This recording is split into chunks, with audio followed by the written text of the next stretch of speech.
I was listening to Wept again today, right?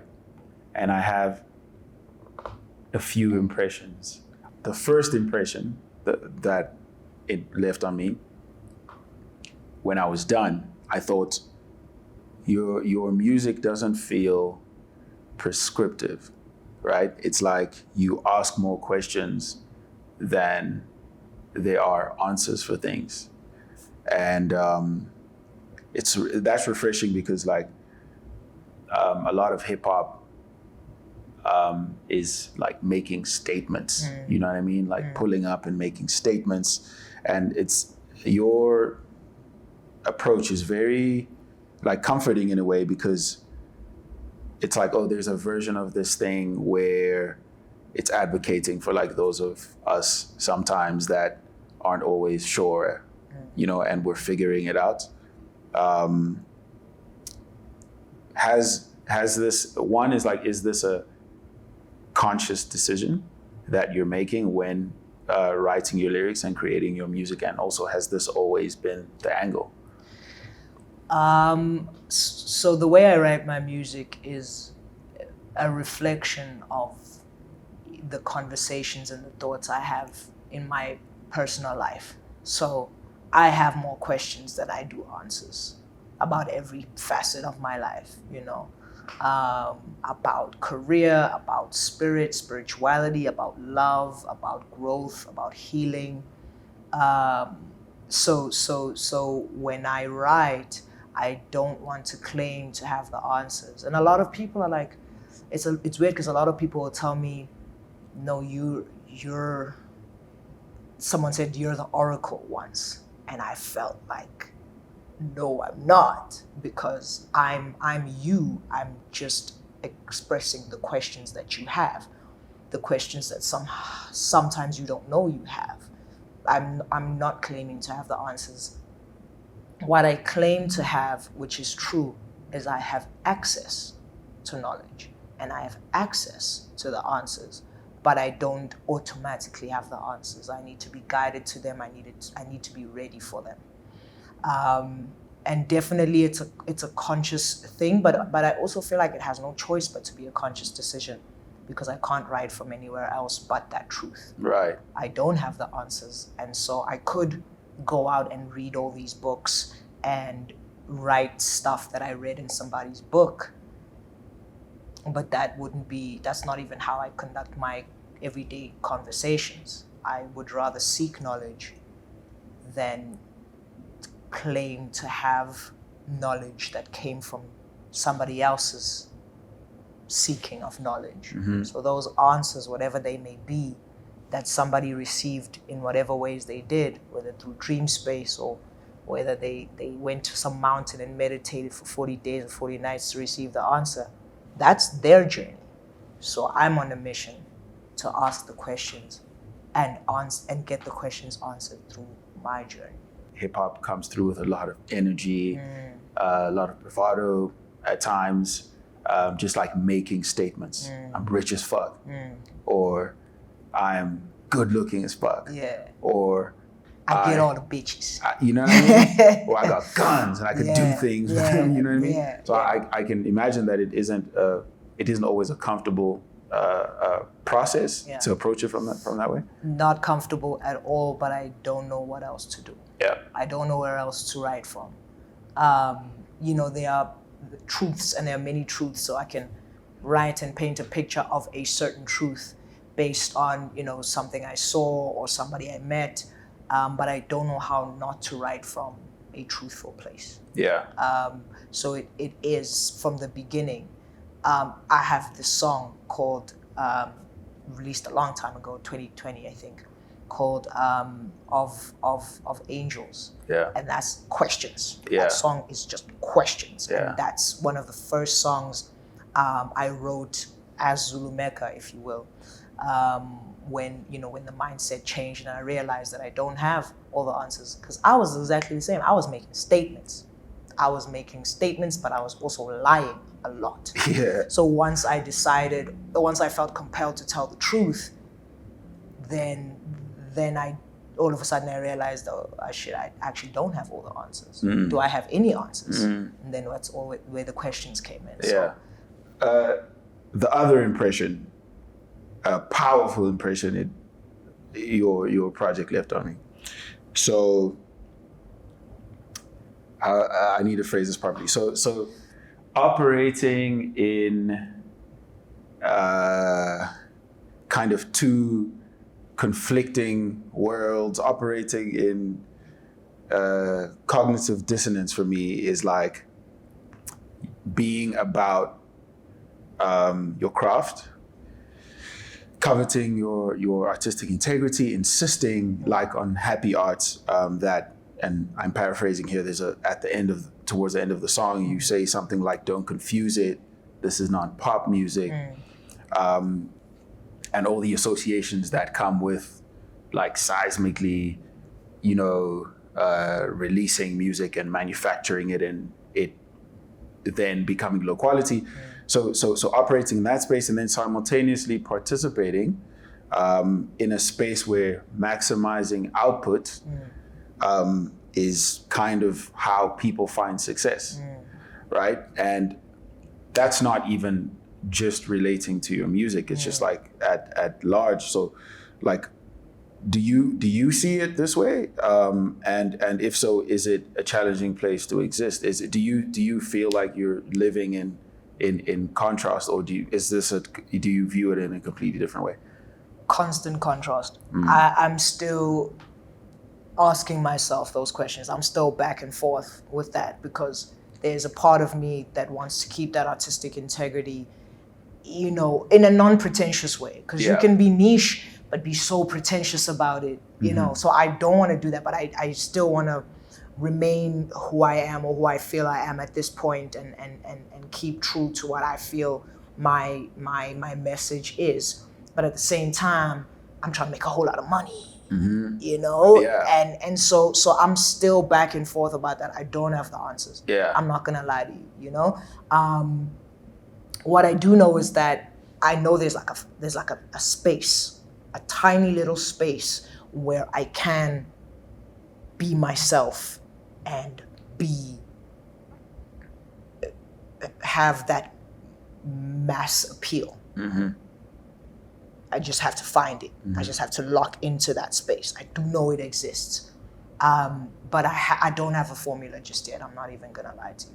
I don't have the formula just yet. All I can do is operate in my truth and then just hope that enough people fuck with it that I can actually make a decent living off of this. I'm gonna keep it a buck. Like, you sound really mad at God. And I was asking myself the question, I wonder if it's more mad at God than the average person, or if you're just vocalizing it, right? Because obviously there's this, in the way that some people express spirituality is through religion, and then each religion has its, things, and it can get weird sometimes with like, yo, you don't question this, or you don't do this. This is the divine being. But I did at some point go, man, you sound really mad at God. The just right from the first track and some of the things that you're speaking about, it's like you literally exclaim at some point, like, why me? You talk about the burden of truth. And there's a line where you say, that you start, if I forgive God, is this a fair statement? Is that a fair observation? I feel like I reflect everybody's questions and generally everybody's feelings towards God is what I feel. I could be wrong, and I'm generalizing, obviously. Even if you do if one does subscribe to a particular religion, there are questions. Perhaps there are even more questions if you subscribe to a particular religion than someone who said, religion isn't for me, So yes, I do have a God wound. And it's things that people speak about all the time, like, oh, if God exists, why is he letting children have cancer? Why is he letting wars happen? Why would he let that happen? You know what I mean? Like, why is he letting the devil win? You know what I mean? So it stems from all those questions, and it also stems from my feelings about my own physical father, that deadbeatism, that I'm drawing parallels. So in my own real life with my actual my late father, is late now, but loving him, but still being mad at him, still going, why would you let this happen to me? Why would you be okay with this? It's happening. Why would you just... So I've transferred those feelings that I have as a child towards the original father figure. Yeah. That is God. So yeah, I definitely have a God wound, which is why I ask so many questions, because I feel like the world deserves answers. I feel like it's not okay that we might get the answers one day after we... Yeah. Or might not. Or might not. Yeah. Right? Because nobody actually knows. Yeah.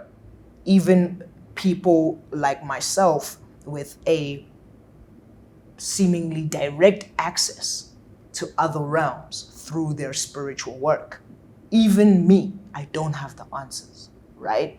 So yeah, there's definitely a God wound that I'm working every day to heal. The questions help, because by asking the questions, I do feel like I'm closer to the answer. I may not be, but it feels that way. So that's why I say, in happy art, if I forgive God, I might fuck around and make a hit song. But right now, I'm still dealing with this wound. One day when I've healed, I might be able to be like, all right, cool, let's turn up, let's party, let's make a whole bunch of money. I'm chilling in St. Tropez or whatever. But for now, I'm dealing with this. Yeah. Yeah. So, I mean, your lyrical prowess is scary and consistent. There are no bad Mecca verses. Appreciate that. I feel different. I mean, I know. I mean, it's insane. It's insane that you don't see that. But there are no bad Mecca verses. The argument is always just, if this Mecca verse is harder than that Mecca verse.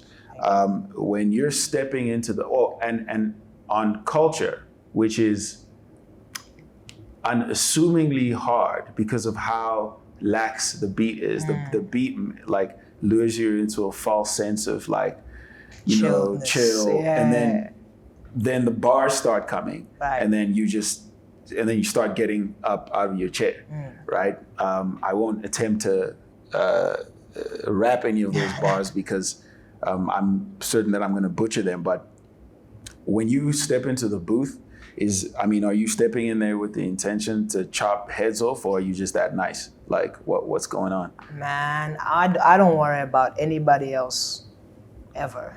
When I step into the booth or when I approach the writing process, it's about me, and that's probably ego, right? Maybe. Might be coming from ego, but like no one else really matters, There's a lot of, I know the nature of hip hop is very competitive. I know that, and I'm aware of that, and I respect that as part of the culture. But it's about me. And, if me just picking up a pen and writing and I unintentionally chop some heads off, my bad. It wasn't about it, casualties, It certainly wasn't about that. And it's interesting you should speak about culture, because culture was the first track I wrote for Wept. And culture for me felt like a warm-up. Well, damn. No, and I'm not saying this from any egotistical tip, but it's literally the mindset I was in. I was like, let me play around, send this to Shooter, see what he thinks. I thought it was still gonna be like a back and forth. Shooter's like, yo, no, this is the one. I'm like, oh shit, okay.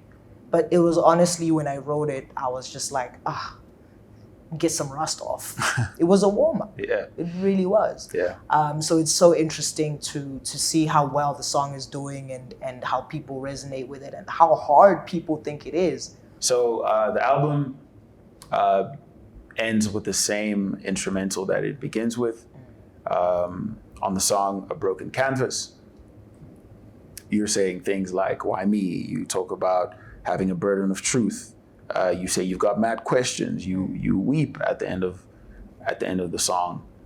And then when we get back to the final track called Breathe Interlude, it sounds as though you're giving yourself a pep talk. So you say, you're not drowning, breathe. You've got a whole tide inside of you. It feels like a journey, a complete journey from the beginning to the end. I wonder if I'm making this up in my mind for my own purposes of consuming this thing in the way that I want it to be, or if that was intentional. It was absolutely intentional. I'm gonna be like super real for just a minute, right? This project is from first track to the last track is basically me fighting for my life. And I wrote a lot of these songs when I was in a very dark place. And if I may, in a place where I was just like, okay, I can't do this anymore. I'm out. The very first line of the project is, the ink from my suicide note dry slow. And if you break certain parts of this project down, you'll hear the signs that's where my mindset was. Sing Forever is like that. The last line is, I'll never die, but what that means is, no matter what happens, I'm gonna live forever through the music. Yeah. In Deliver Us, the last line is, at least you tried, Mecca. So I wrote these songs from that place of like, alright, cool, peace, I'm out. So by the time the last track comes in, it's me, you know that saying of if I'm trigger warning. I'm sorry if this triggers anybody, but if you take a man that wants to die and you throw him in the ocean, you'll see him fight for his life, or you'll see him start to fight to live, kind of thing. All right. So that, by the time we get to the last track, that's me being thrown in the ocean and me finally finding the will to live and to fight for life. So that's why I'm saying the whole journey of this project is me fighting for my life until the last track, where it's like, breathe, you're not drowning. So use these oceans that you've been thrown into to guide you, because they already live inside you. So yeah, that's the journey. It's me deciding to live. It starts off with me deciding to unlive, and it ends off with me deciding to live. That's the journey. So Happy Art is obviously a song kind of exploring this idea that we've been morbidly obsessed with for ages as people, but the relationship between, one's happiness, one's temperament, and their ability to produce on a high level. Yeah. And you're throwing the question to us because you've wondered about that relationship for a really long time. But being here, do you think that it is possible to produce good music, or music that you would consider to be good music while being happy? I think that it's technically possible. Yeah. Absolutely. Yeah. But for me, and I could be wrong, but for me, the music that lives forever, if you think about those artists, and it's not just music, it's films, it's poetry, it's any kind of art that one can consume. If you think of art from the early 1900s, from whenever, right? The art that has really lived and will continue to live forever, I'm willing to bet everything I have in my wallet right now that those artists were not happy, that it does come from a place of suffering on some level. Because I think that when you feel like you are nothing, that's when you can access everything. Spiritually, which is then creatively, because that's the same source, right? So at your lowest is when you look up and you have everything around you. You have everything in front of you.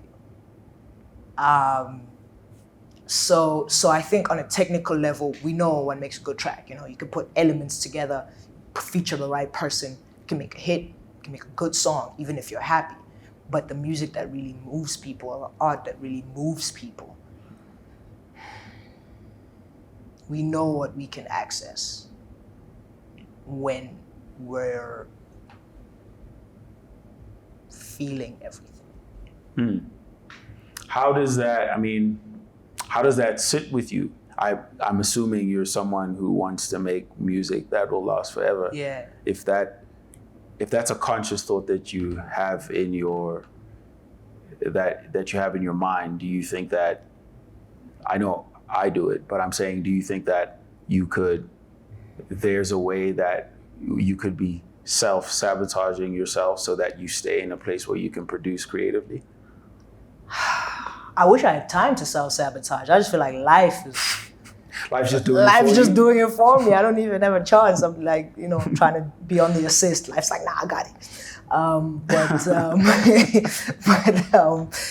You gotta pick one, essentially, right? Now it's kind of like, if you really believe that, it's like, I gotta choose between if I'm gonna be happy and content and sacrifice, not making music as great as I know I can, or like just dwell in the misery and be the greatest of all time. I think it might not be worth it to be the greatest of all time if I don't have time on my hands. I can't sustain the sadness. Yeah. As a human being. So something's got to give, right? So right now, the point I'm at in my life is I'm doing the work, I'm doing the therapy, I'm, all the work that's involved in healing. And I know on the other side, technically, I will still know how to rap because I've always known how to rap and how to write and how to perform and deliver. Yeah. But it would be much too expensive to stay where I was when I was writing the songs for Wept. Yeah. Because if I write like that and if I feel like that, I'm not even gonna see greatest of all time status. Yeah. It's much too expensive. I agree. Yeah. How do you define success? Success for me, I've tied it a lot with money. I have, I'm doing all right now. I have my career. I'm acting. I'm doing music. I'm mobile. I buy the shit I like to buy. I take care of home. But I'm not gonna lie. Success for me is when I've made enough money to not have to drop an album a year, to not have to do every script that lands, in my emails. That's success for me. When I have the choice to be like, nah, I'm good. I need a break. Yeah. Because right now I'm doing everything. Because I know I'm not at the point yet where I've got the millions in my bank and I can say, nah, let me pass on this. Tell Denzel I'm gonna see you in the next one. You know what I mean? Tell Jamie Foxx, we gonna make something happen one day. Not right now. I don't have that luxury yet. So I tie a lot of success with freedom through financial success, and financial prosperity. At this point, that's my definition. What does ZuluMecca mean? Shout out to Luke. Shout out to Luke. What does ZuluMecca mean? ZuluMecca, it's like let me go back. I've been every alias under the sun. I've rebranded like 8 times, right? Or whatever. And nothing ever stuck, 'cause nothing ever felt right. All these pseudonyms that I had that might have been cool, they never really stuck. So I was like, at some point I was like, yo, I know that as far as my music goes, there's like a spiritual vessel, a spiritual engine that's driving me. Let me look to source and be like, guys, fine, show me who I need to be. So I said it in prayer form, and I woke up with the name. And when I interrogated the name, it was that Zulu is the isiZulu word meaning heaven, meaning eternity, meaning divine, eternal, right? And then Mecca, by definition, apart from the place Mecca, it means a place where people gather. So a Mecca of music. So it's basically how I would like my music to feel and what I would like my music to do. I needed to feel like home. I needed to feel forever. I needed to feel eternal. And I need it to feel like salvation. So the name ZuluMecca is speaking life over my music. That's what it needs to feel like.